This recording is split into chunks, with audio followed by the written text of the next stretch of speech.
400cc. Yan, may pre na top box. Tapos ito yung 500cc Kasuma. Yan, sa 400cc kulay blue sa Kasuma red. Yan, same lang sila ng laki. Sa cc lang pinagkaiba nila, pareho sa ng EFI. Yan. Same na EFI, same na may electric winch, same na may tow ball. Cc lang pinagkaiba. Same na yung haba niya ay magi 8 feet. Pwedeng tatlo nakasakay. Ang pinagkaiba yung 400cc may pre na top box. Ito yung top box. Yan. Yung box niya sa taas. Ito naman yung available sa UTV. Ito UTV Farm 200cc. Ito yung isang klase UTV Farm. Yung UTV Farm may carrier siya sa likod yan.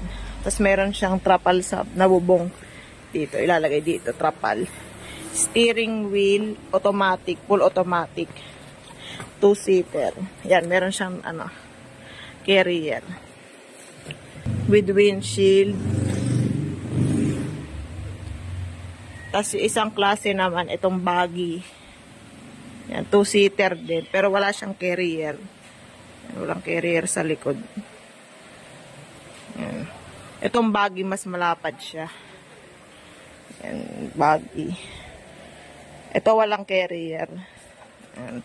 Yung farm may carrier sa likod.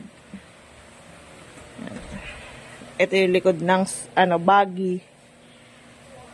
Ito yung buggy, ito yung UTV farm. Parehong steering wheel 2-seater. Yan, yun yung pinagkaiba. Yan.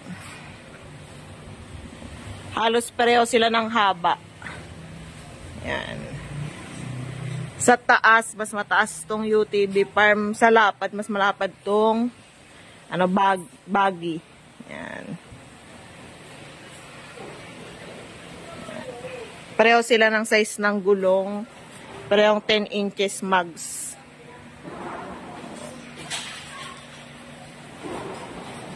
Ito sa 200cc yung available. Itong Hammer na version 2. Yan. Ito yung Hammer. Meron siyang tow ball. Ilaw niya, ganito. LED. Ayan. Ito, LED. Ayan. Ito yung Hammer version 2 with tow ball, tas LED lights. Ayan. Ang pinagkaiba nung sa alloy, pareho silang 200cc. Ito yung alloy. Wala siyang tow ball. Ayan. Walang tow ball. Tas yung ilaw niya, 4 na paglight na malaki. Ito. Ganito yung ilaw nung sa alloy. 4 na paglight. Yan. Yan. Same price lang sila.